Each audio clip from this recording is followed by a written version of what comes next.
Hello. Almost. Welcome to Dennis Wargamer and the Road to the Old World show. I'm joined by Mr. Val Heffelfinger. Hello, Val. Hello, Rob. I've taken myself out of focus. How are you, sir? No, you look fine. You look fine. Hello. Yeah, I'm great. I'm very excited about today because I don't think we've ever talked as much as the Road to the Old World podcast. We've talked a lot in our lives, but last night I think I got 31 WhatsApps in a go.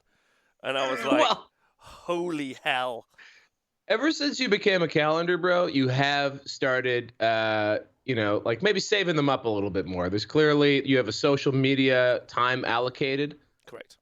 So, like I do know that, as I'm just free associating to you throughout the day that, I might get like a react emoji or perhaps a thumbs up or an LOL at some point, between the hours of 7:30 and 8 p.m. local. But I look forward to those emojis and LOLs. They're very important pieces of feedback in my life. Well, listen, I'm excited too. I want you to know that because today, had a conversation. I want chat to know, and anyone who's listening live, watching, like and subscribe, all that other stuff. That not only a couple of little bits. Number one, if you're interested in any of the older Old World shows, obviously they're available on our YouTube. But if you do go onto the honestwargamer.com and then you click the Old World tab.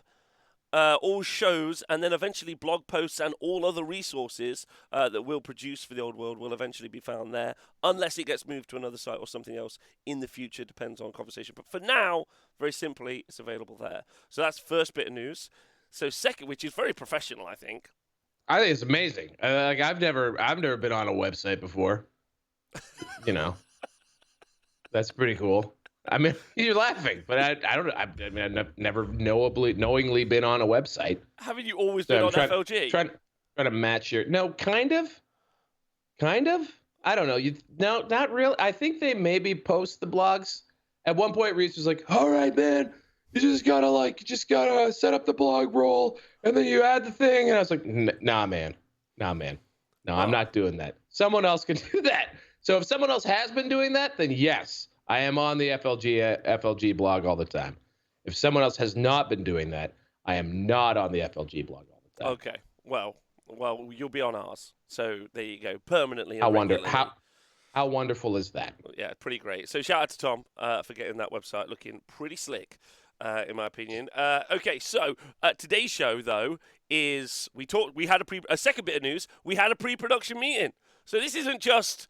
Although it will be just a stream of consciousness between two friends, it also has some sort of thought behind it. And we were like, do you know what? We've established how the game mechanics and also kind of the game history, the production from Games Workshop has set up.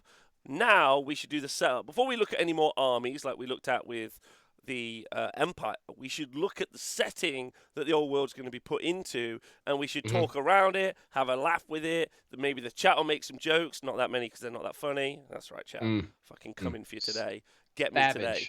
Get me today, chat. And then and then we could just talk about it. And then if you guys are interested, you can leave comments and get at us. So, Old World. Now, when we left Old World, Val, like it was as we know, 8th edition. It was the end time. It was destroyed. In fact, where we left it was dead.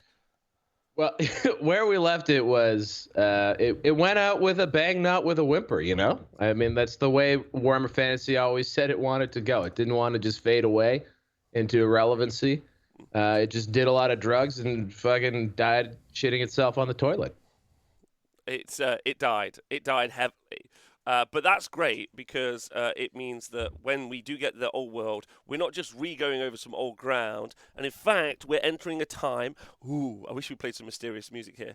A time of legend and myth where stories and characters are created. Is that right? Imagine a time. Yeah, absolutely. Like we're going back. We're going back. So this is actually one of my big parts of prep for this show was when did the Warhammer world actually end? Which in their timeline, and I believe I got to 2520. I think was sort of like the start of the year of the end time. So we're doing dates, are we? So 2520 was the end of the world. Yes. 2521 looks like that's the year before. So 2522 is, quote, the present day on the Storm of Chaos timeline. So I would say 2520 is basically the end of the timeline before everything sort of blows up. What's kind of fascinating with fantasy battles is that there is, before End Times was brought in, there was a Storm of Chaos. There was a campaign that they used to do these things where campaigns would decide like the like lore and like timeline of stuff. And why are you giggling? Because EJT in the chat's put, no date discussion, please. AOS players will get upset. Same as like 40,000, Warhammer 40,000 players are like, there's a battle, and they're like, when? They're like, oh, Warhammer 40,000 time? Like, where? Oh, yeah. Yeah, the Secretix Maledictum or whatever is like all like time. It's time agnostic. Yeah, it's time agnostic, and they're doing wibbly wobbly, timey wimey stuff to quote a famous non-physician. Wibbly wobbly. I believe that was a Canada Heritage Minute as well. The wobbly is the message. The wibbly is the message. Anyway, Marshall McLuhan. Look, the point I was trying to say is that we do have divergent timelines. One where chaos wins, that's the End Times, and thanks GW when they brought back when they were like, everybody, look, we're talking about the old world. The first thing they wrote about in December this past year was the End Times happened. Okay, it's not going to unhappen, so don't get your hopes up. Like that's like the first friggin' paragraph. It's like, thanks guys, we know you destroyed everything we liked in this world. Literally blew it all up. So like, thanks for rubbing the salt in the wounds, pals. I digress. There was an alternative timeline called the Storm of Chaos, which was like this like internet, like this campaign where Chaos doesn't win. And then apparently at some point GW was like, nah, we're just gonna retcon that. And that's where End Times comes from. So there is a multiverse in Warhammer Fantasy. There's actually three multiverses. There's the Storm of Chaos timeline. There's the End Times timeline, which takes you to AOS, and the third, Blood Bowl. There's also like there's a Blood Bowl reality. Blood Bowl is the same universe but a different universe. Yeah, exactly. Yeah. So you got there's already multiverse. Like GW, of course, doesn't know this, but they were multiversing before they were before it was cool, man. Like we got like full-blown multiverse happening. So the WFCU, the Warhammer Fantasy Cinematic Universe, coming soon. Booyah! Booyah! Oh, also, I have a speaking of podcasting tricks, I have a big announcement at some point in the show. Oh, big time announcement energy. Just so you guys know, remind me. We got to do a big time announcement energy sometime in the show, and also that I sent you a screen cap with like a circle. Gonna need you to. I don't know if we have the technology, but if we could bring that up when I make my big announcement. No problem, Jamie. I got this. Yeah, I got this. Easy. Okay. Oh my God. Right. So, shall we talk about? It's not the coffee picture. I'll deal with that. Right. Oh, hold on. Oh yeah, we were talking about timeline. No, we were talking about timeline. So cool. Multiverse is cool. And then current time is 25. What did I say? 2520. 2520. Yeah. But that's not where Old World's going to get launched into. No. So this is something kind of fascinating. How read up on this are you? 0. Like I decided the best way to go through this is to go through this through the article in order, and then just riff, and then you can give me any backstory that we need. Okay, because the reason I brought that up is, first of all, I don't want to condescend to you. This is a creative back and forth here, so I am all about mansplaining when I have the license to do so, but it's all about informed and ongoing consent when you're just dropping fact bombs on people. Informed, so you want to check in with your partner. Are they nodding? Have they clearly just been typing to chat the whole time? These are the things you want to do when you're role-playing as someone who's not just read an article about 12 hours ago and somehow is an expert. Listen, people make careers of just reading wiki articles. I need you to know that. I need you to know that, right? Let's go, baby! Okay. All right, so the reason why I asked that is that there's a little bit of tea leaf reading involved here. about where the timeline Speculation. is. Right? We're speculating. Speculating. I sent you the Warhammer Wiki timeline, Yes. which is basically a mash of. It's kind of cool. It's about like every army book throughout the ages has had various timelines written in it. Pardon me. And those timelines. This is probably why they gave up on timelines, is because it requires, like, I don't know, editorial oversight and coordination to make sure that you have continuity. I have a So funny piece of backstory on this. that's a bit hard and complicated to do. Go ahead. My funny bit of backstory is working for GW. I went and met up with working for GW at the LVO where we first met. I went for a meeting with the marketing department to meet the people who run Bell of Lost Souls, but they also own one of the wikis, like the more famous wiki, especially for 40k, and they were basically being like, "Hey, so all of our authors actually use that wiki. You don't know that." So we're going to need some measure of conversational oversight. What can we do? Because we actually don't have an internal database, and you guys made it. And how do we reclaim Lexicanum? Thank you, Knigget. That's exactly what it is. And I was in that meeting, and the Battle of Lost Souls people were like, "Oh wow." So they're like, "Could you not make it so people make random edits? Otherwise, that randomly edits the actual lore at this moment." Like they may have since then, but don't forget this was about 40k, their biggest game system, and this was only 7 or 8 years ago. They may have since then created and developed a database. However, just thought I'd let you know, Val, that this wiki and all Warhammer lore is tangible. No, malleable. Fungible? Fungible, yes. Yes, fungible. Yeah, quite fun. These are quite fungible tokens. Sorry, I got thrown off my my train of thought by horrible, devastating sadness. Usually, disappointment. That's the one. They're just like, oh, yeah. No, that makes a ton of sense, really. And I don't understand why they don't do things like just, I don't know, link their app to Wahapedia. I mean, why not? Just do it. Like, just do it. Just chip in GW. Just chip him like $20 a month on his Patreon or whatever weird get around the Russian sanctions version of Patreon he has to use. And like that wouldn't be the sketchiest thing they've ever done business wise. Just pay the man $20 a month is all he's asking for. Dollars a day, and you can have an actually well-structured database, kind of, that updates regularly and on time. It's very I agree. You don't even have to send them free stuff. People pirate it and give it to them anyway, right? Like you don't even have to. Like you just chip him $20, and he will manage your database for you, and so will all these wikis. And Jesus, God damn $20. They wouldn't even pay for a live stream of an event for $20. So I mean, they paid more than $20, maybe 10 times that much. But anyway, where are we? Where are we at? So we're at this article you've sent me. So tell me what this article is. Speculation. Okay, so this article is under construction because we got some hot new things coming in this. So the speculation bit is, where is Old World actually starting? Because Old World, the most recent one that kicks off talking about the Great War Against Chaos. Okay. Great War Against Chaos starts off, I think, somewhere around 1979.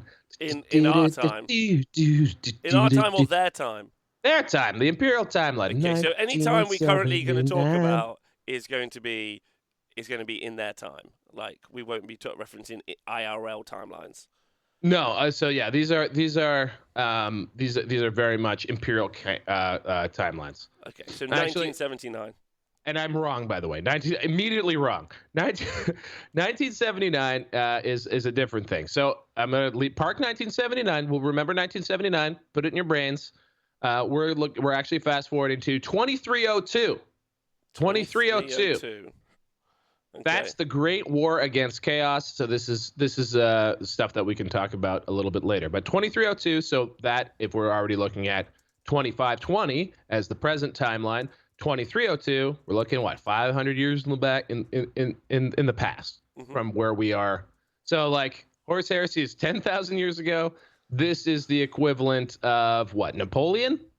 Yes. Basically, right? All right. So, basically, not that far out of living memory, to be frank, especially since you got magic and stuff. And there are people legitimately who've been alive that will straddle the current timeline. You've mentioned one of them, Thorgrim. We'll get to him. And the where we're starting up again. The other thing that I've noticed when reading through this timeline, which we'll get through once I'm done setting it up, pardon me, is that I can't remember. I burped in the middle of my sentence and I lost my train of thought. You're wildly gassy. I should not. I actually noticed this when listening back. I shouldn't drink anything because I just start burping. My bad, guys.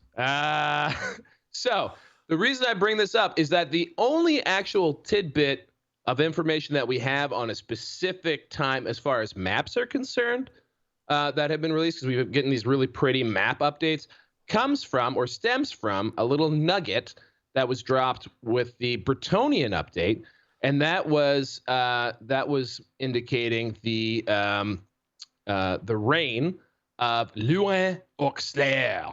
And his reign is referenced only once, and it's referenced as 2201. 2201. So where does that put us in the first millennium before IC, or the rise of Sigma, the second millennium? Dude, where are you, man? Oh, there you are. No, we're in second millennium IC. Sorry, I was looking at my own thing. That's fine. So yeah, second millennium IC, probably. Click on that. It doesn't click, but okay. Oh, I'll scroll. Okay, just scroll like crazy. I'll scroll a lot. So this is the thing. So 22. What did I just say? 2201 is 100 years, because this is a person's timeline, right? This is a person's like actual lifespan, in theory. So and these things are malleable, because as you noted, this is probably what they're going off of, is this thing. So yeah, this is 2,000 years ago. This is ancient history. This is the birth of Christ. This is Sigmar. So yeah, keep scrolling. 1979 is so 1979 would be the very beginning of where cool things could start happening, which is the start of the Civil War in the Empire, which actually has very little interesting thing. So the chat is saying that. So is this the time that was known as the reign of the three emperors? They've confirmed that that's the time, right? But you're getting even more specific, because it's quite a wide span of time. Bingo. It's not only a wide span of time, but we're talking about, so like, I think this is where their timeline will probably come into focus, because the timeline as it's been sort of haphazardly published over the years is that this schisming of the empire, where it breaks down and they can't pick an emperor, is 1979 on their calendar. The end of the period of the three emperors ends in 2302 with the Great War Against Chaos and Magnus the Pious coming to life, or like coming to the throne. That's 300 years, right? So obviously there's going to be more than 3 or 4 people contesting a throne if it takes 300 years to resolve it. So it's like, but when you read the timeline through, it looks like it's kind of intended that it's the same people contesting it, not like their great grandkids who finally resolved the problem. You know, because 300 years, this is 300 people years, as far as I can tell. In chat, maybe you can get back at me on this one. I'm not entirely sure like what human lifespans are like, but I'm pretty sure Magnus the Pious, for example, he's the guy who actually winds up uniting everybody and winning the war against chaos. Spoilers. I'm pretty sure he's long lived, but like 100 years old, long lived, which is why the Orc Slayer tidbit that I brought up in old 22 or whatever is that's the only nigga we have there, is that we know he's the King of Bretonia, and we know that he's listed as the King of Bretonia on our old world map. So that means that map is written within one lifespan of 2201. You know what I'm saying? That's how we sort of placed where old world right now is in the timeline. Yeah. You know what I'm saying? So it's either 2101 or 2301. Like, that's our range. So it would be anywhere from, because it's great, because what they came back to was Great War Against Chaos, which is 2302. Yeah. But they have the King of Bretonia listed as the Orc Slayer, and he's probably long dead 100 years later. You know, right? Because like in 2201, he's declaring the errantry war against the orcs. So that means he's probably already king. He's probably pissed off about orcs. Say he's 30. So like he's probably dead by 2270, which is still another 40 years to go. Right? We're getting a little bit in the weeds here. What I'm trying to say is I think the timeline is unresolved. The era of the or reign of the three emperors is 300 years. So I don't know if that's going to stay consistent. Okay. So like, do we get like a very like that's 300 years is a long time. That's basically the empire doesn't exist. Like if the United States broke down into 3 or 4 rival factions that fought with each other for 300 years, like the United States probably would never re-exist. You know what I'm saying? Like what comes back to get like maybe China's done that, maybe, but excuse me, very gassy. So the other thing I want to do before we start diving into the specifics again is that the reason I bring this up is that there's a couple of things that kind of frustrate me a little bit about the timelines thus announced, right? Yeah. One, Great War Against Chaos, amazing time period. So cool. And the Great War of Chaos starts before, like ends with Magnus Appius at 2302 and starts at like 2000, like 2000. So, well, no, the Great War of, so if we think of it this way, the beginning of their timeline as declared is the three emperors. Yeah. Right, which starts in 1979. Okay. And it goes, 1979. and in the current time, the timeline that we so far have seen mapped, it starts in 1979 and it ends in 2302, like more than 300 years later.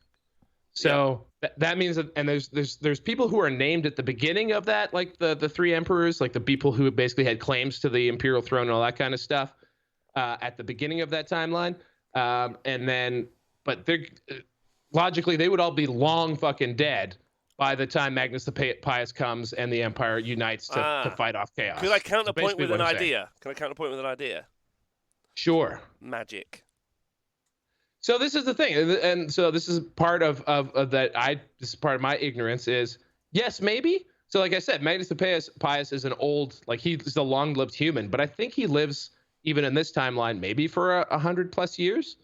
You know, like he's not living like 400 or 500 years like 40K humans can live, as far as I know. There are like that in order to get that kind of age and years on you, you got to be a vampire or undead person, obviously. Oh my God, are you telling us Magnus the Pious was a vampire? No, but this is actually something I've been trying to segue to for a long time, but my ADHD has not allowed me to, which is that just before 1979, you have so many cool things that happen. So like we go back, let's just back it up. So we're talking about a 300-year period going forward from 1979, which is when the empire kind of collapses on itself. Let's go back to 1666, which is hilarious. Gunthold the Bold, which is the name of my elector count for sure. 1666 is not at all what I was looking for. Somewhere around here is where Nagash comes back to life. 1681. So here we go. 300 years before, we have Nagash returns to life once again. 1,666 years after he was slain by Sigmar. For one night throughout the known world, the dead stir and walk the land, sowing terror and confusion amongst the living. Entire villages and towns are overrun and destroyed before the night of terror ends. Sylvania declares its independence from the Empire. So Nagash comes back? Like, that's pretty sick. Like, there's a pretty cool moment because you have a very tall, very awesome statue of Nagash. Pardon me. Which obviously he's not around in the Great War Against Chaos. Hashtag, I really want to read about Nagash. I have no idea how this guy works, where he goes, why he isn't around. Because for a long time, he just doesn't exist. He has a very derpy model, and then he disappears from everything after 5th edition until they decide to blow the game up.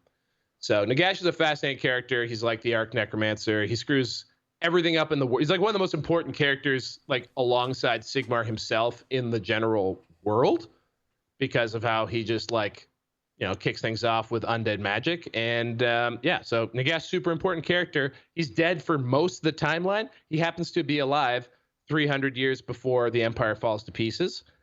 The next thing is that I find really cool along these lines in this timeline is 1707 to 1712, the greatest warlord of all time, Gorbad Ironclaw, who is represented with models.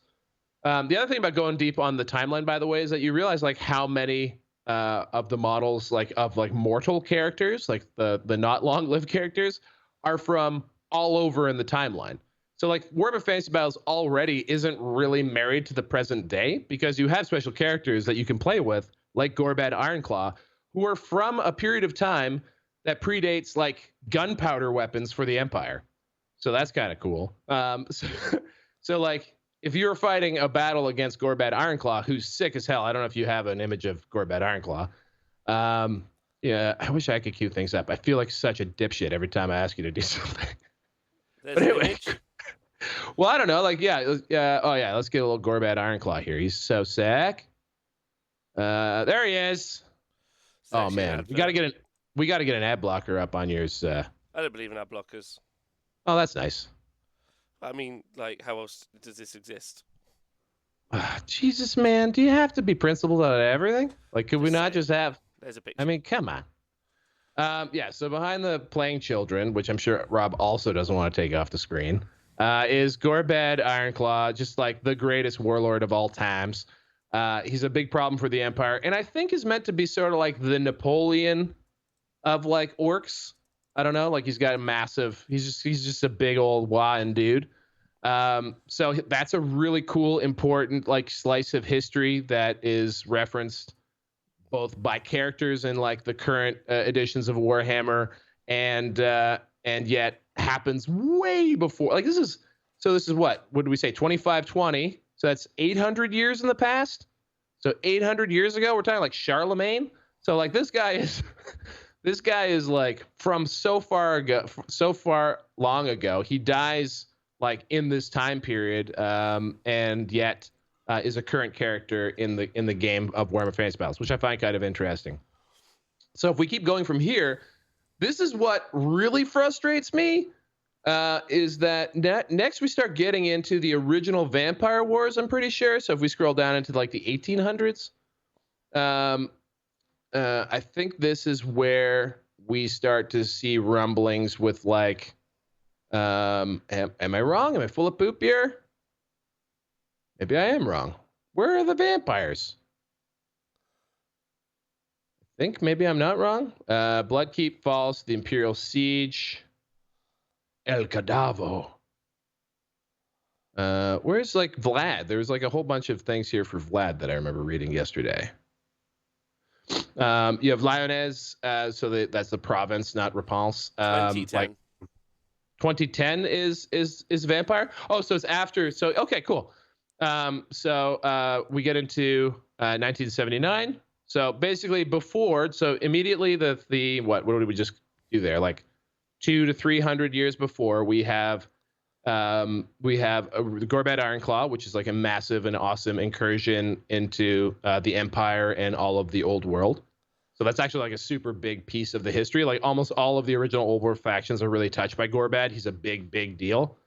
And then you also have Nagash coming back for one night only, from what I can read there. I don't really know that. I really want to look into what that Night of the Dead thing is, because Nagash is a big deal. So like, again, some interesting moments in the timeline, just sort of adjacent to where it looks like they could potentially start this, which is 1979, which is the start of the Empire no longer agreeing on an emperor because their emperors are kind of elected like presidents. There's an electoral college type thing, and they all get together and they pick an emperor out of all of the people who lead the various states of the empire. So you have like a federation type government thing. It's an elected emperor. I guess what is that analogous to? Do we know what historical analog we have there? Is that Holy Roman Empire reference? There we go. And then so now we have a lot of cool. And what I've said here is that the earliest that we think right now Old World can start is 2201. So that's when Luin the Orc Slayer is referenced on the map. So we have another 200 years of history, and in this 200 years, we know that the empire is sort of divided because they haven't agreed on an emperor, and we have the rise of the vampire counts. This is where we have the Vampire Wars. So like again, literally abutted just before what they seem to have declared as their timeline for the Old World is another one of the coolest little slices of like old world history, which is the rise of Vlad and Isabella von Karstein and Sylvania sort of breaking off from the Empire and having its own little civil war within the Civil War. So this starts at the year 2010. Awesome. How do you feel about? Oh yeah, you're way down. Let's go to 2010. Yeah. Have I lost you, Rob? Sorry, bud. That was a 22-minute monologue. So, Well, you gotta jump in. Which bit do you want me to reference or start talking about? Where do you want to? What? Where do you want to slow down and take a breath on? Well, you make a good point. But I have gone through all of my things. Like, there's a load of really interesting stuff. I liked the bit with the orc on the pig. That was a good bit. I would have talked about that. Okay. I'd have talked about that for a while. I had to paint a well, I didn't have to, but I felt compelled to paint a picture. My point here is that like they have declared that the game starts at the end of wild amount of cool shit. This is basically what I'm trying to say. Are you telling me there's loads of cool shit in Old World? There's loads of cool shit in Old World, but it seems like they've declared that they're starting just after it's all happened. So, is there no cool shit that happens after that bit? There is, but it's like a 2-year period of time. So like the war against chaos that resolves this is like a 2-year period of time, like in 2300. That was where we kind of started. So basically what I'm trying to say is like there's all kinds of these cool events that could be part of what the old world composes of, but it looks like they're starting it much later. That was kind of the whole point of this thesis. That's a good bit. I'm excited about that. Like, because I like the like you say, the inconsistent narrator is something that they may go along. They may not even do this is our start point and here we continue. We might even get like snapshot box sets, you know, like, hey, we're going to do the vampires. Here's the vampire box. Here's a bunch of vampire stuff. Like, and then they might thread that in. We don't know how, as of yet, how elegant it's going to be as like a production. And also, we don't know how much they're going to retcon this mofo. Right? Or if they're going to Spider-Verse us.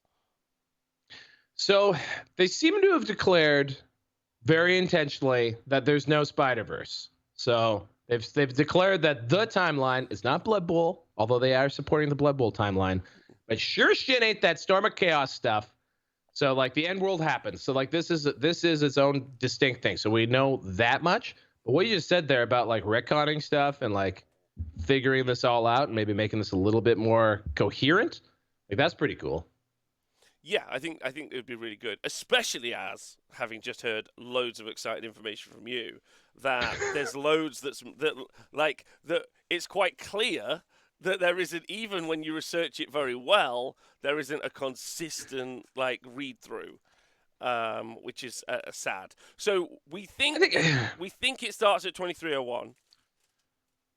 So, like, yeah, well, that's what they've declared in the most recent article. The map suggests it starts a little bit before that. The map would suggest it starts about 100 years before, which is the Leon the Orc Slayer one, which is 2200-ish, 2201. And then 100 years later is where you get the War Against Chaos. So that kind of could be right. Like, maybe that's what they're doing. They're going to, like, set up the War Against Chaos about 100 years before, and you get to know everybody who happens before that. Oh, fun. And so when does the Empire Civil War start, or like the Three Kings? So that's what 1979. So way before. Way before. Well, let's start there, because even if they end up pushing, even if they end up pushing that forward, that generally we know that that's a setting at least. Yes, absolutely. Okay. And then what I was going on about okay, cool, perfect. Yes, 1979 I'd say is the logically earliest this could be. Okay, that's good. Yeah. Not 1977, when a skink priest enacting the ritual of listening at the Sentinels of Zeti believes that he briefly hears the distant voice of the Old Ones. The Slan mage priest contemplate the matter for several years before finally denouncing the priest's claim.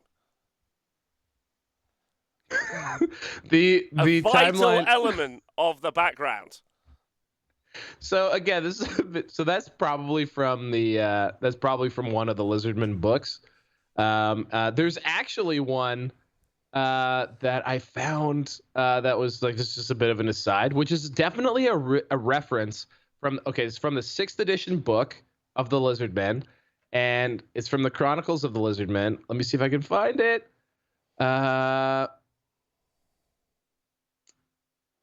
So basically, it's a reference to pygmies. Do you guys know about pygmies?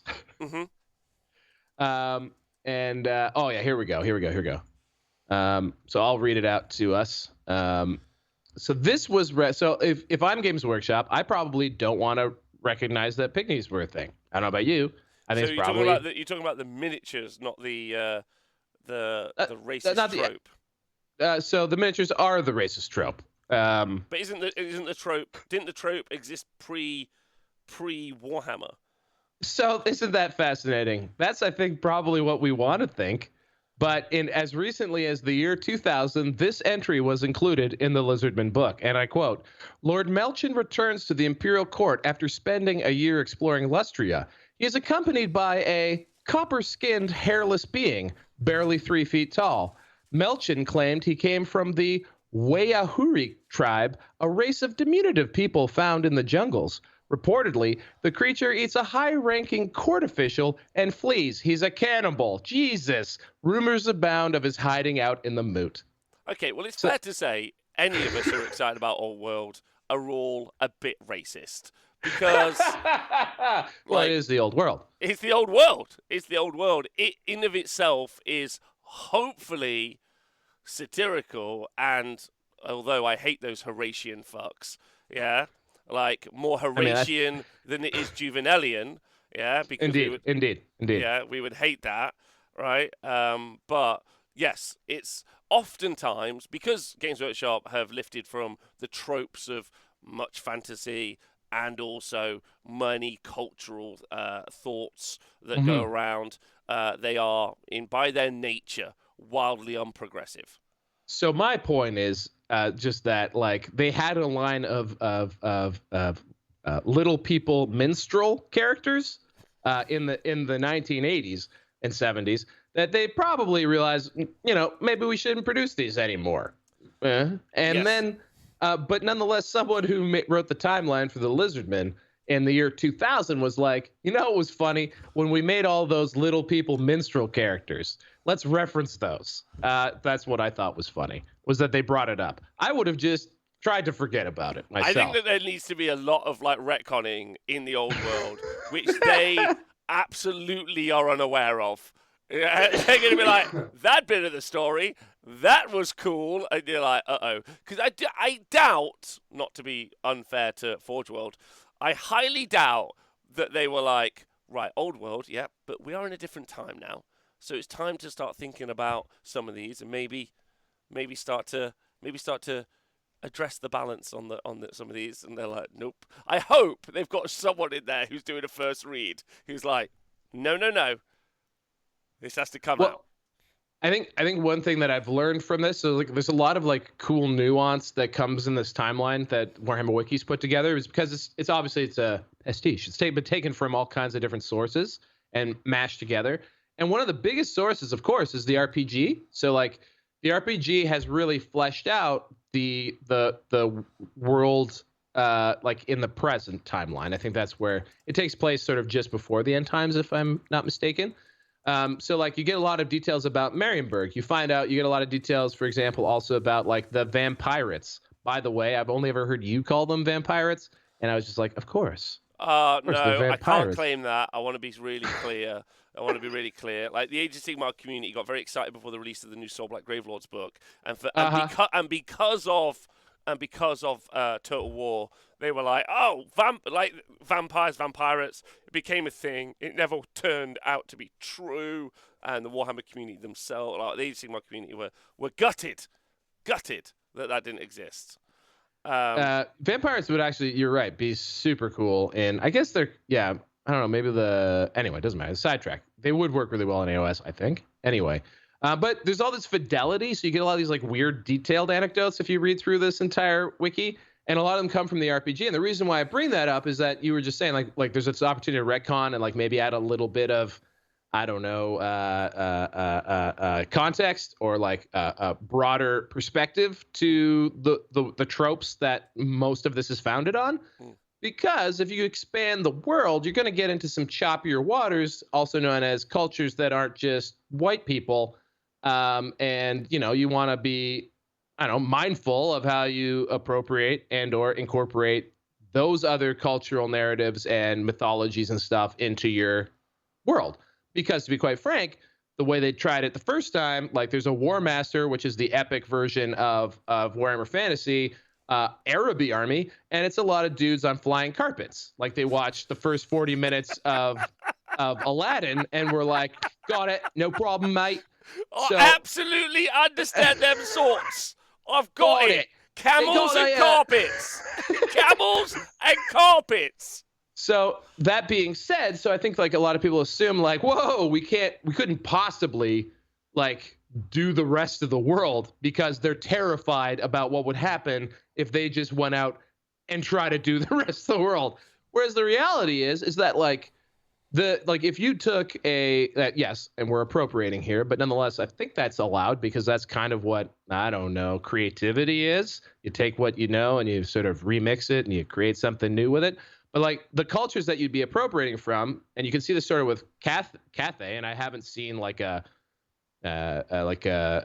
real interpretation of how well they did or didn't do with like the representation of Cathay and like the way that they've remixed like Chinese civilization and culture into creating that group of people within Warhammer. But nonetheless, it looks cool and it looks to be a little bit less shallow than a bunch of camels and carpets, if you get what I'm saying. Also, looks like a better effort. Also, they've had an adult company in THQ. Is it THQ? Whoever makes Total War, Sega. Creative Assembly. Yeah, Creative Assembly. They've had an adult company actually liaise with them. So, like, they'll have gone in and been like, hey, we're going to do Cathay. And they'll be like, let me tell you about Chinese takeaways. They're like, no. Fucking no. Yeah, none of that. That being said, like, the general vibe and aesthetic of Cathay is Chinatown. Like, you do have a lot of, like, the long dragons and, like, the tiered buildings and stuff, which are inventions of like Chinese immigrants to North America. Not inventions, but like they really riff on that because they know Westerners were super into that and it would get them to like not kick them out of their cities. Like the inventions of Chinatown and like Chinese food and like the like deep fried like chicken balls sense of the term is really fascinating as a reaction to like trying to assimilate into North American culture. And now like that becomes a representation that's remixed and interpreted by a game in the form of Cathay, but it's very divorced from the very incredibly wild and interesting and fascinating history of actual China, which is friggin' wild and is an uninterrupted dynasty for 4,000 years, 3,000 years. They're like the friggin' Egyptians. Anyway, it doesn't matter. What I'm saying here is there's a lot of cool shit you can do, I think, respectfully and in a fun way. Like someone said here, like Arabian Nights, if you're doing Araby, obviously, like you kind of want to do that, right? Like, I gotta say that sometimes Old World reminds me absolutely loads. Oh, I'm really struggling to remember his name. He was in Under Siege, the actor. Old World, Under Siege, Tommy Lee Jones. No, Tommy Lee Jones. No, there was who was the actor who now it was like Steven Seagal. Like the Old Seagal? World. Okay. The Old World is like everything Steven Seagal thought was cool. You know, like everything Steven Seagal thought was cool is the Old World kind of like writing style. Yeah, in my personal opinion. That's harsh. I think that's not harsh. That's super bang on. He's like, I've got this ponytail, culturally appropriate. You're like, come on, Steven Seagal. But anyway, yes, the guy who shit himself when he got choked out. Never forget. I really want to know that story. That's an amazing story. I think what's really excellent about the Old World, if I can make a point to it as it being brilliant, is is where I started out with it, having grown up reading a lot of like traditional fantasy books. Obviously, I read The Hobbit, like many people. But then when you get into the old world, you're like, I recognize all of this, and then it really starts to explore stuff, and you get into these other kind of like things. And what's really exciting for me is when then you bump up against fans of if you watch lore videos, or if you listen to like this show, or if you get involved, you're like, by the way, do you know that's based off this bit of history, or do you know that this is based off this bit of literature? Do you know that that's where that trope comes from? And you're like, do you know what? That's incredible. Like, that's actually really exciting. Like that there's more to unpack as someone learning about the literature of fantasy. Today I'm going to show you how I make this one tonight. Sorry. Yes. I don't know what It's that was. it's the Steven Seagal chokehold diorama link that was just provided to me that I have now paused in the background, and we'll. Have you never watched the video by Bobby Fingers? No, I've queued it up. It is ready to go. I will watch Bobby Fingers thing after this Two for sure. videos by Bobby Fingers. Anyway, so yes, there's gonna be some really interesting stuff with the old world, but hopefully it's Horatian, not Juvenalian. So hopefully, Who's the satire who's the guy who writes the story about eating the Irish people satire. This is how satire was taught to me at A Modest Proposal, which is written by Chad. If you could beat me to it, Jonathan Swift. So Swiftian. Maybe we could be a little more Swiftian. Let's hope so. But we'll see. We'll see how it's written. Excuse me. So if we're starting in 1979, we still have, I don't know, we can probably dump 30 more minutes in this. Do we want to do a quick like highlights of this? If we could just pick a singular point. I don't. My knowledge is 1,000 miles wide and 1 millimeter deep. So basically, let's look at something deep for even half a moment. No, no. Yes. Okay, Steven Seagal shitting himself. Let's go. All right. 30 minutes on this. It's already been covered. Okay, So, let's scroll down. Let's start at 1979. Let's scroll down, and maybe we'll see stuff we like. Well, okay, so according to this wiki, 1979 is when Margarita of Marenburg is elected empress.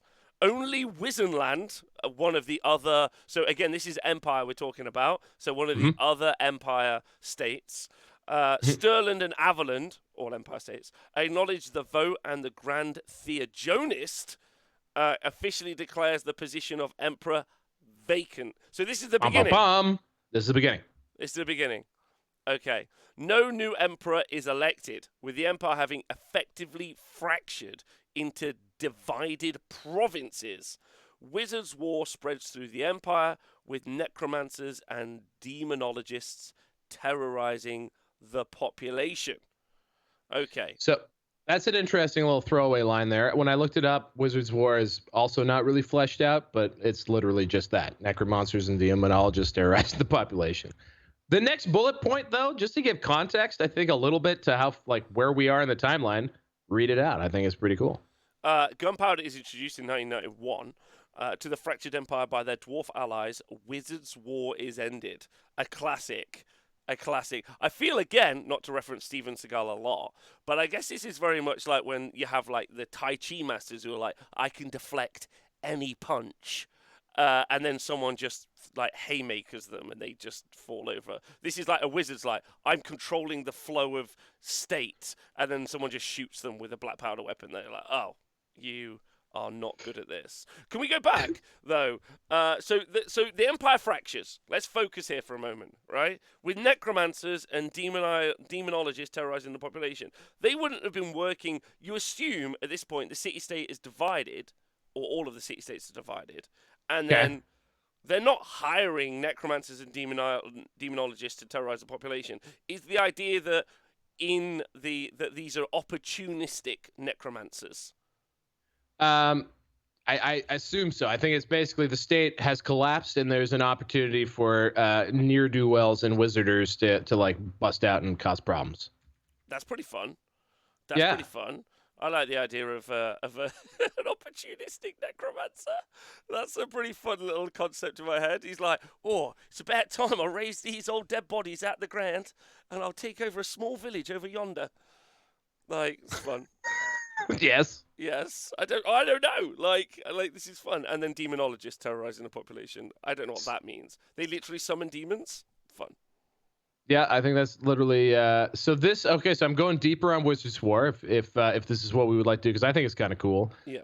So I'm just reading some people pulling from 1979 is an important date in publication history. So maybe that's why that was chosen as the date of the schism. And the Wizards War stuff is from the Old Realms of Sorcery book for Warhammer Fantasy roleplay. So maybe that's where it's pulled from. In 1979 is also, so this is the date of the schism. Who was elected in 1979, Robbo? No one. In real life? IRL? Oh, Margaret Thatcher. There it is. Oh, The world falls satire. apart. The satire is available.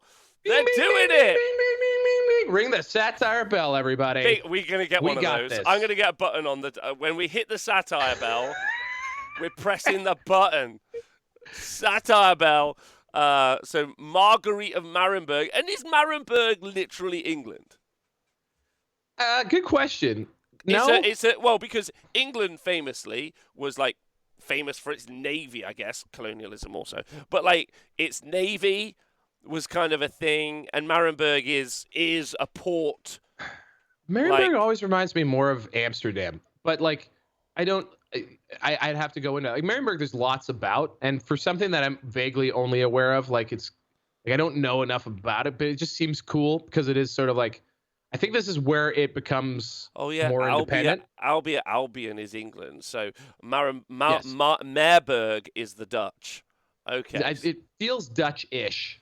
But okay. it also is like always sort of like struggling to like release itself from the orbit of the empire. And also the elves start to trade with it. I think it all kind of starts happening actually in this timeline that we're going down. I get it. Yeah. I get it. Margaret Thatcher, Dutch oven, all fused together. Yes. Dutch. Pretty whatever. much, yes. Used a Dutch oven, in fact, to deep fry some chicken wings on Super Bowl Sunday. Really, really worked well.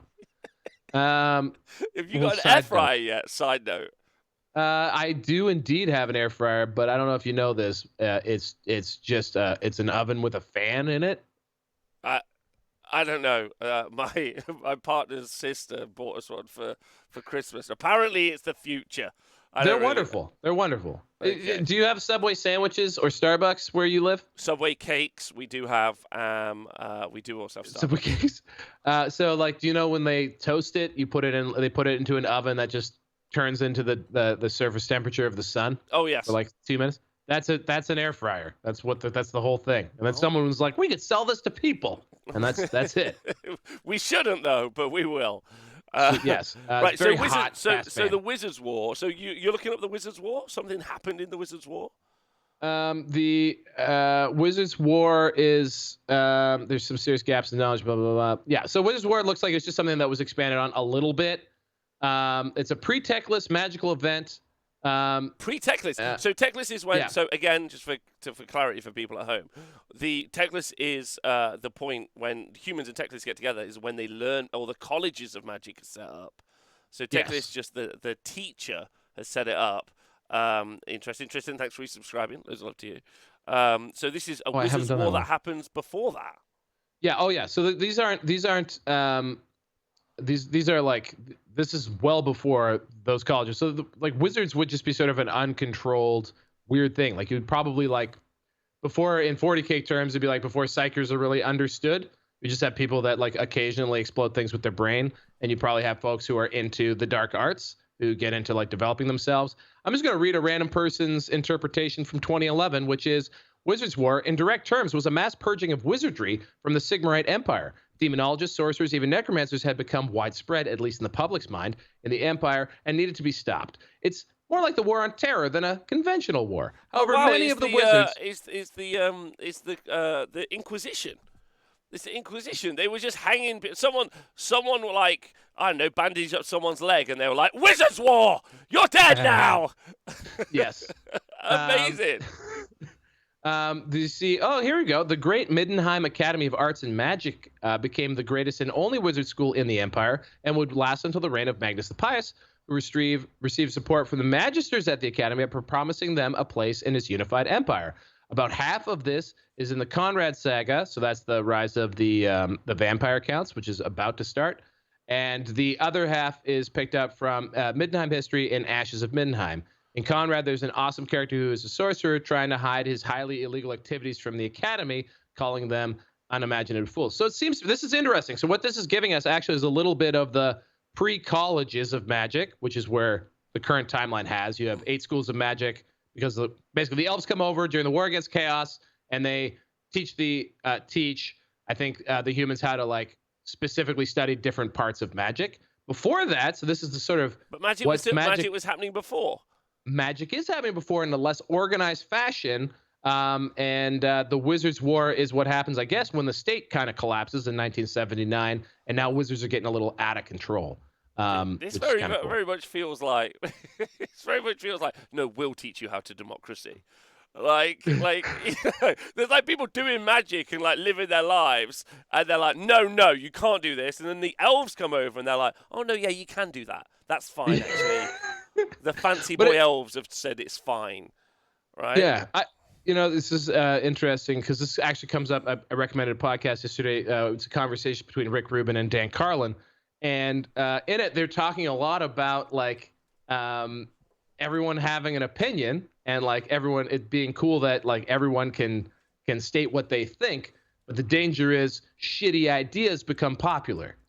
But also the upside is really good ideas that otherwise wouldn't have been able to bubble up, like referencing here maybe the Reformation and the Renaissance and things like that, where humans discover empiricism again, all that kind of stuff.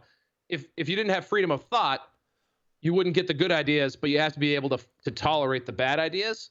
And I think our society is really struggling with that right this second. And perhaps in this era, they were deciding that we can't tolerate the bad ideas that have to do with the fact that magic is real and that you can unleash demonic energy and kill everybody. So we're just going to keep that whole thing with a lid on it. Yeah, so that seems reasonable. Yeah, no, seems reasonable. That's quite interesting, actually. Like it's wild that singular post about 1979 could literally be the landscape for a huge game. Like, oh yeah, like that singular post. In my personal opinion. Similarly, the introduction of gunpowder, not that, I mean, I'm kind of a fan of it, and I know we've just talked a lot about cultural appropriation, but The Last Samurai, starring the man that saved cinema, Tom Cruise. He didn't save cinema. He is the man that is cinema. He is the last. Literally, there's a video. He is the last samurai. He is the last samurai of cinema. Yeah.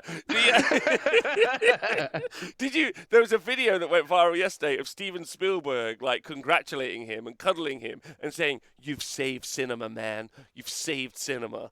Like literally, that happened. That happened yesterday. Just as an FYI. Well, I mean, I guess maybe he's just hoping to get some of that shine. Off of Tom Cruise. off of the man. It doesn't matter, right? Anyway, so because obviously we want Cruisey on the show at some point as clearly a fan of fantasy and fiction. Look, there are so many people in this world that had they walked past a Games Workshop, like if he had walked past a Games Workshop instead of a Scientology booth, the dude would have loved minis and he would not have kidnapped that girl for so long. You know, like if things would have been a little bit different. Would he be able to run as fast now? Debatable, but he would have loved the shit out of minis. He would have. It's just a question. Does Games Workshop get to you first, or do you join a weird marketing cult. pyramid psycho cult? Yeah, he's strange. in the clear now, so that's fine. But then the next line, which, like, again, just to reference it, gunpowder is introduced to the fractured empire by their dwarven allies. Wizards' War is ended. That's literally the plot of The Last Samurai. Like, modernization, gunpowder, no more magic for you. I just think it's incredible that the setting, and this is only the empire, right? Like, of all of the factions, like, well, think of the knock-on effect there too is interesting, because that would suggest to me that before this moment, the Empire and Bretonnia would be military equals. Yes. right? Oh So yeah, like, of course. so like there wouldn't be the only really thing that's separating Bretonia from the Empire is the introduction of technology, and Bretonia sort of chooses to stay like kind of backwards, and they're allowed to be for reasons. But yeah, like, but at this moment, like Bretonia and Empire militarily would be on an even footing at a minimum. Maybe not from a total like manpower perspective. Like the relative force is different, but their like ability on the field would be the same. Yeah. Oh, thanks to Dad Bonapgod for donating 5 gift subs in the chat. Loads of love to you. Ah, Thank you. Okay, so I know we spent a while on that, but it's good. That's okay. That's worth it. Like, I think the gunpowder element's very interesting because, yeah. like, but Bretonia, I don't know if they would have been similar militarily though, because previous to this, Bretonia also had like the Lady of the Lake and the blessings of the Lady and everything that came with that. So were they superior? What are you Yeah. saying? It's because they would have had some more magique. They would have had more magique than there would have been an imbalance there, so that gunpowder would have like reintroduced or at least died an arms race, which is quite interesting and a great song from Fallout Boy. So Look at the year 2000. okay, so year 2000, Clan Screwing is led away from the main Skaven areas by the Grey Seer Critislick. The clan establishes a stronghold hidden in the cursed marshes and extending beneath Maribwerg. Okay, interesting. One more. Oh, not that one. That one, not interested in. I didn't notice that it was also 2000. Why? I want a deep analysis for 15 minutes on why Gracie Kritzlik took his clan away and established one. So that is clearly to be like a timeline piece from one of the RPG books about Marienburg, and that's kind of cool. Like that you get that level of granularity from those books. But maybe 2000 is just sort of a big deal in Warhammer. So maybe what we could do for the website accompanying this video is I could grab this and then we can just cut out some highlights. We could just put the highlights in. Yeah. I started doing that. I cut and pasted one thing, but it was the pygmy thing, and then I went down, and then I went down a tremendous rabbit hole about the pygmy thing, and completely forgot I was doing that. Okay, good, excellent. I love that. But is this what you meant by like we can figure out good ideas by just wasting people's time on a live show? That's exactly right. That's exactly Nailed right. It. Okay, Rob, you can't make a microsite for every individual episode. Guess what? Yes, What if I do? What if I do? Don't you tell us. Don't you tell us what we can and can't do. There are so many URLs available. Yeah, so many. Yeah, Games Workshop has probably. Let's see how many trademarked. Let's fight. Go ahead. Do you know that www.40k.com is available? That's what I'm saying. We should find every trademarked GW term and buy them.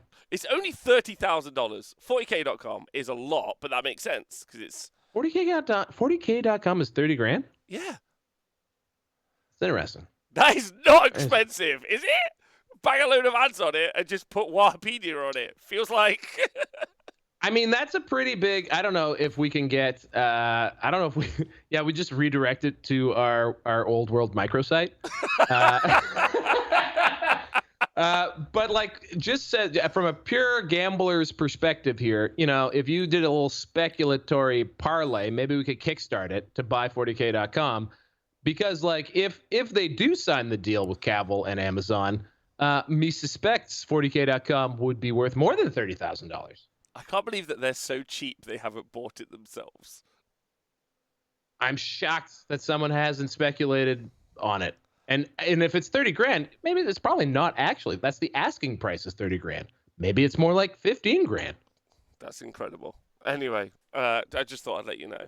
That's pretty cool. But Yeah. I would say we should literally look up like their list of trademarks and just see how many of those websites are available for like $10, because there probably are. And they just spend like £200 on like. yeah, just buy up. Yeah, yes, 100%. All right, okay. ToonKings.com is available for $2,095. Interesting. Okay, right. So the other bit of information that happened in the 2000, which maybe isn't as important as Gracious Kritzlik traveling across the realms, a warpstone meteor in 2000 destroys the city of Mordheim. There Holy you go. shit, that's massive. Vlad von Karstein sends agents to the ruined city to secure warpstone shards, which he can power his magic. A new age of art, culture, and prosperity flourishes through Talia. Imperial explorers discover Ulthwan, but are denied access. Holy shit, that's a busy time. Right? That's like Right? See, what's amazing is if they did do all 300 years, right? Is you've got a campaign book of vast scope, Yes. like in that singular year. Yeah. This is what Like- I'm getting at. This is what I'm Yeah. getting. Like, and actually, if you look at the timeline, it kind of suggests to me that at some point this really got away from them. So as I've already referenced, like Gorbad Ironclaw is 300 years before this, is a major character in the 8th edition Orc book, which is in theory 800 years past the time of Gorbad. Right. So Okay. like he's presented as a current timeline character, but he's really ancient history. Before the Empire even had gunpowder weapons to fight him with, right? So Yeah. like the timeline also like clearly starts 1979. Warhammer is supposed to start here. This is supposed to be current day, right? So like Warhammer ends in 2015, like what, however many years that actually is, 80 to 30, it's 35 years, 36 years later, right? Yeah. In like real world timeline, but in the game terms, they accidentally advance it like 500 years, I guess, out of a lack of creativity or respect for how long a year is. So like, I don't know. I feel like there's a lot of opportunity to retcon or like change this period of time significantly over like that sort of period of the three emperors. Like that is right now listed as 300 years, and in other places referenced as 400 years, and like really either flesh it out or curtail it or do cool stuff with it. Because currently encapsulated in that 400 years, 300 years, is like a lot of really cool events, including, as you just pointed out, the creation of Mordheim. So Mordheim exists now in the year 2000, which is 500 years before, in theory, present day. Yeah, it's pretty cool. It's pretty wild. Like, I wonder what they'll do. And also, like, you're a modern game company, I guess. I put this in quotation marks. You're a modern game company going back and revisiting what was like you'll know as well as anyone. Like, currently every job you're ever on is a work in progress. Like, you start a job and you're like, right now I'm in it. Like, oh yeah, I've got to get that bit fixed. I've got to sort that bit. Like, going back and like overhauling the whole infrastructure of a thing, and what I'm talking about here is the narrative and the lore, is actually a wild undertaking to like begin, especially while you're in the process of making the next part of it. So you can see what, and 40K is a good example of this. They're in the process of still updating 40K, and therefore going back and changing. Like, they're like, okay, someone wrote 2 novels. Are we gonna make them not available now? Like, no one's in charge of that. Like, they make enough money to be, but they're not. Like, so, that fidelity is pretty unlikely in the past, but it might be something they get to do in the future, and that's quite interesting, I guess. Super cool and interesting. Like, and I'm talking out of turn a little bit here, but from an outsider's perspective, it sure seems like things happen in Games Workshop because it is, again, I used to call it a mom and pop operation with a global supply chain. I think maybe they're a bit past that now, but like a lot of times these are pet projects of individuals, right? Yes. So like even something like the Horus Heresy and the rigor and detail with which that timeline was approached and coordinated was probably really one guy. It was Alan one guy. Bly. Yeah, it was Alan Bly. Yeah, it was Alan Bly. And Alan Bly passed away. And like when that happened, the person who is sort of had his hand on the tiller of that particular ship, and all of those really neat lore expanding and like world building books that Forge World was known for, like the Imperial Armor stuff, it stops when he passes. Fires of Syraxis, the last Imperial Armor book, never gets released. They don't go past with Warhammer Forge. They don't get past Tamericon and the Monstrous Arcanum. because literally the one person who is owning all that stuff and driving it passes away. And so unless they replace that need for someone owning that, and I do remember them talking about an archivist and maybe even a couple of people being hired. They have two archivists now, and they have a Warhammer historian who works. So they do have that now.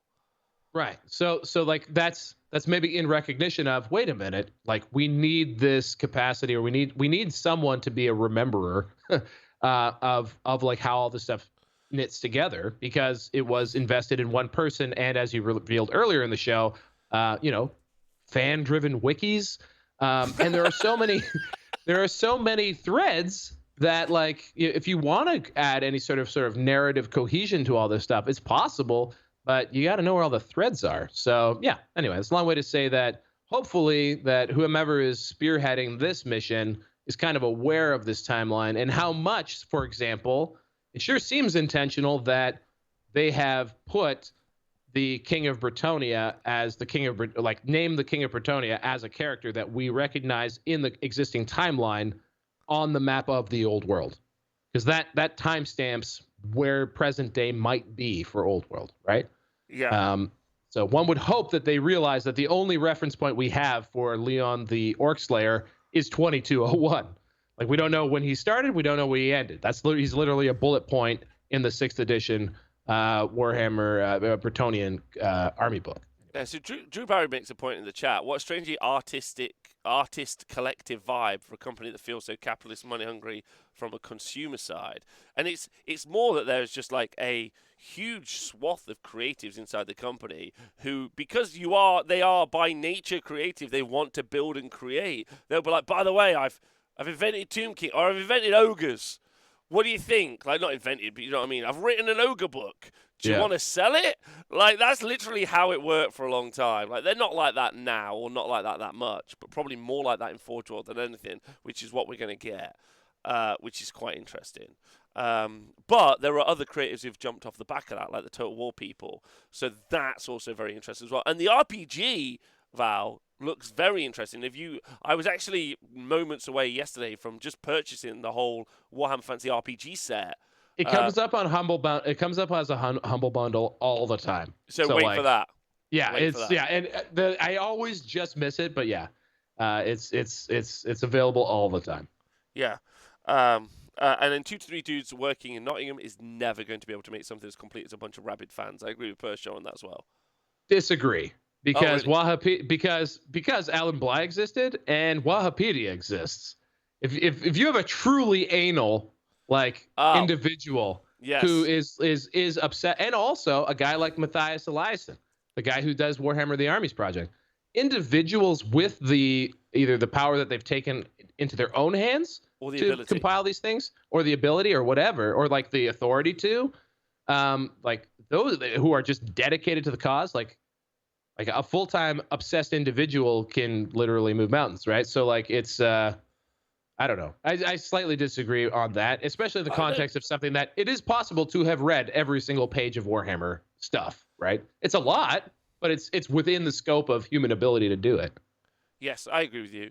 Yeah, I agree with you. I actually so I do agree. Sorry, it probably should be 2 to 3 dudes working versus one obsessed person. Right. I agree with you absolutely on that. I think that's very fair. I don't know. I also don't know why I decided to draw such a distinctly large line in the sand over that comment. No, because I think it's actually valid. I think like one of the things that we see a lot in like modern media, or like a good example would be in my personal opinion, if we can take some context from this, is the Wheel of Time TV series, which is atrocious. Like, it's really bad. It's really not done very well. But they had loads of money. They had loads of talented individuals, but you had no one who gave a fuck. And every example that we've got recently, I would put lots of the Disney kind of like series that they've got going on as well. I think that they're pretty bland and rubbish and terrible, because you've just got lots of people getting paid to do a job, and that's fine, and they're creatives, and they do make something, and it's okay. But the stuff that generally vibes well with an audience is the stuff where people have overcommitted. They've done too much work. Yeah. It's too obsessive. Like there's too much information in there. And once you get to that level, like The Last of Us, if you've been watching it recently, is in that kind of frame where there's like a lot of references all the time. And it's quite clear that someone was obsessed with that work, or they've got the original creators involved, and then that has been too good. Like they've committed too hard, and you're like, okay, this is what I want. That's when it punches into the modern zeitgeist, and I feel that's true for Total War as well. I don't know about you. We played some Total War yesterday, and the chat were like, the voice acting in this is phenomenal, and I'm like, it is good. It is, and it also, but it comes from like I think the original games are like one or two guys, like the whole thing. Like if you listen to them, like it's like they have nobody, but now it's so broad and expansive and awesome, right? So yeah, it's sick. Yeah. So there's loads of other times. Is there anything else in this kind of like long arcing period of time that you find quite interesting and exciting? Hondo P. So basically, we're 30 years into the timeline. Is of the potential earliest point, which is the start of the era of the three empires. We've had gunpowder introduced into the empire. Mordheim, which is an incredibly pivotal and important setting for Warhammer Fantasy in general, starts to exist because it's hit with a meteor, right? And in 2010, this is, I think, super big, is the start of the Wars of the Vampire Counts. Badass. And actually 2010, 2012, super massive. So I don't know if you want to read some of these off. I do, but just FYI, War of the Vampire Counts, obviously starring Timothy Chalamet. That's an immediate, he's in. Okay. Well, there's a lot of vampires to account for. That's good. But yeah, that's Vlad. So that's Vlad and Isabella von Karstein, Conrad von Karstein, and then finally Manfred von Karstein. Those are like four massively important characters that basically their arc kicks off we're 30 years after the start of this timeline. And again, I don't know if I was like absolutely drawn in by Interview with a Vampire, the film. Why not? Vampire Lestat? Come on, man. Yeah, what? Very good. No, what I'm saying is like I'm just thinking this through for a moment. Like because some of these I feel are so huge, right? The brilliance, like you said, you were like, I've gone really wide, I haven't gone very deep. Yeah, on some of these elements, apart from obviously the pygmies. Great job.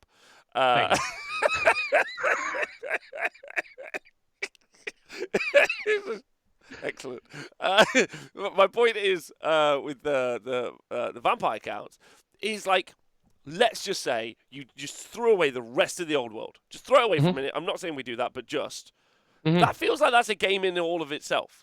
Or am I wrong? Or like a novel series. It is literally they're all settings deep and broad enough to be their own things entirely. Right. And yes, and that's why Warhammer is indeed a setting and not necessarily a narrative, because within it is every narrative that's existed in human history, fantasy. You can just take from everywhere. Which again, the preposterousness of the concept that this world's too small. I can't create in here. It's a box. It's very small. I can't think of cool models to build for this tiny, narrow-minded world. I need to be able to have eels flying through the air. How could I have that here? And you could, if you wanted to, in like the southern wastes or whatever. You can do whatever you want. But anyway, it doesn't matter. Yes, there is like tremendous latitude here. And I think I'm trying to lean. I'm already kind of shitting on the old world because this is like, so far it feels like they're starting Lord of the Rings at the battle of not even for five armies. Yeah, the battle for the five armies, exactly. So like, whereas they have so much pivotal history that happens immediately before, and so maybe you're right. Maybe what we see is like Tomb King Tristan referenced like one of the coolest little stories that I've ever noticed, which is the War of Sand and Snow, which is when like basically everyone's always robbing the Tomb Kings. Like that's how the Tomb Kings stay relevant, is like people go and like steal their shit and then they like book it out of there, which is I think kind of cool. That seems like a good way to keep them relevant. But one of these is like Norskin raiders, like Chaos guys, and then Cetra is like, yo, this man, I'm gonna go get my ship back, and he goes like to the northern wastes and destroys them, and he's like it's like a sand faction fighting in the Arctic. Anyway, so that's to me very like something rife for, I think, exactly what you were talking about, which is like lots of campaign books and like little mini settings. Yeah, I'm really interested to see where they end up going with it. It's going to be fun. All right, so listen, there's loads more. And like you said, War of the Vampire counts, the inventive genius of Leonardo da Miraglio, so Leonardo da Vinci, enters the Emperor's service. And Michelangelo? Michelangelo, yeah, together. Leonardo and Michelangelo together. And then Vlad von Carstein attacks Middenheim and is slain by Gerrit Kruger, Grandmaster of the Knights of the White Wolf. This is super confusing because read literally the next bullet point. Vlad von Carstein returns to Middenheim and butchers Gerrit Kruger and his knights. Then read the next bullet point. 2025, Vlad von Carstein is killed again by Grandmaster Kruger of the Knights of the White Wolf. What? So I need to go a little deeper on this because I read that as Gerrit Kruger getting killed twice and Vlad von Carstein is killed 3 times. That's perfect. That's what I like a lot. That seems like that could be straightened out. Yeah, we can sort that out. Right, so we don't have long. So you did say you wanted to make an announcement. So we've got that queued up, ready to rock. Yeah. So if we want to make an announcement, we can. Maybe can we pick up this timeline? We can go maybe a little deep. Yeah, we can do more. Keep talking we can do more. We could do more next week. 250 years to go before we're even close to the war against chaos. Then let's so do we that. can keep riffing. Yeah. And I can just do another 25-minute monologue for you. I know, sometimes you need to take some time off. I don't want you to feel like the whole thing's on you. It's my not. bad. No, it's not. You've been brilliant again. I do have to give you, like, we could get you the technology to just mute me, like just audibly, or like just so you could maybe you could put like a piercing, like very. I'm sure there's a way. Okay. Okay. So tell me what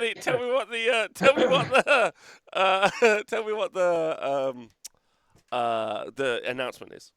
Oh man, I was hoping that I had like a rap air horn sound effect. I do not. So here's the announcement: is that I Adam Camilleri is in this hemisphere, and we had a lot of fun playing a lot of Warhammer Fantasy, and I'm currently announcing that 2 weeks before Easter, we're going to do Warhammer Fantasy The Resurrection. Wow. That's right. A Warhammer Fantasy 8th edition event currently has no place booked.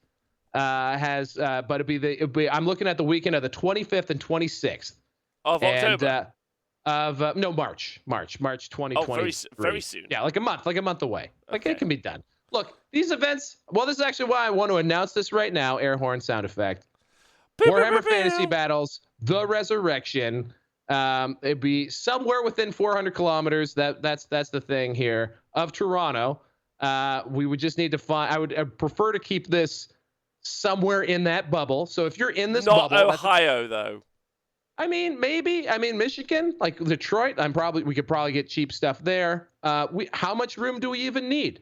How are you supposed to make an army in a month? Just, you can borrow one. Anyone who needs to borrow something, I got lots of stuff.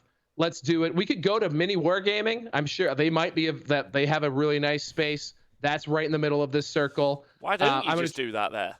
I don't know, because I haven't talked to anyone but the chat and you about this so far. Also, I tried to bully Peter the Falcon into joining us. Rob, would you be available on this weekend? March the 30th. I'll have to check my time. What? So check your calendar. Are you available Friday, 24th, 25th, 26th of March?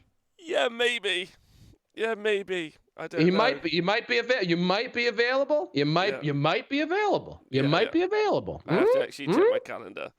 Let's see here. Am I coming to play Warhammer Fantasy Battle in Canada? It depends on your calendar. Depends on your calendar. You don't need. We're pretty freewheeling here. You don't need any proof of anything to come to Canada except, I guess, a passport. Maybe you need a passport. It's caused me problems in the past. Don't take it for granted. The Justice series is on, but I'm not doing. As of yet, I don't think I'm streaming it, and therefore, no, not yet. No. Maybe we pencil it in. Maybe you too could witness the resurrection of Warhammer Fantasy Battles. Oh my God. You could bring the rest. You could bring the rest of the gear. Oh my right? God. And you yeah. can take huh? Yeah. Yeah. Why It's an not? idea. It's an idea. So I mean, so I got me. I got maybe you. We got maybe Peter the Falcon. Probably Adam Camilleri. This is probably just going to be me and Adam Camilleri. Tech Priest Dicky, if you've watched any of our FLGN stuff, they're definitely down. Tomb King Tristan, probably into it.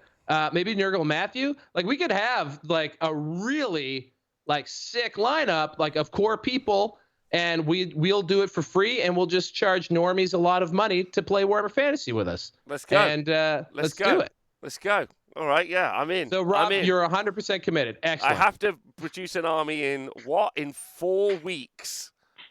What, you don't just have 8 armies on your shelf? What do you want to play? What would you play? Not on square bases. What would you play? Chaos Dwarfs. You want to play Chaos Dwarfs? Done. Perfect. It's done. You have an army. You have an army. Just get me a list. You have an army. 6 dice, purple sun, baby. Here we go. Adam tried to play me with Chaos Dwarves, and I found them. I don't know. I'd love to. We'll have to talk offline about how to do 8th edition fantasy battles. So hit me up on Facebook. That's Val Heffelfinger, or Twitter at Val Heffelfinger. More likely to get me on Facebook if you are within 400 kilometers, or for some reason would be willing to fly somewhere within 400 kilometers of Toronto, Ontario, for Warhammer Fantasy Battles, The Resurrection on March. We're looking at 24th. No, wait a minute. 25th, 26th. I meant to say 25th, 26th of March. I understood. That's fine. Yes. I didn't think you meant Thursday. That's okay. I'm in. Plus, I get to go to the mini Wargamer bunker. Hilarious. All right, I guess I should see if they're available. Yeah. All right, well, excellent. This has been fun. Next week, let's just deep dive even more lore in this time period. Yeah, I'm super into that because, again, I think there's loads to explore. And I want to know more about all of these elements. And you've done an amazing job today.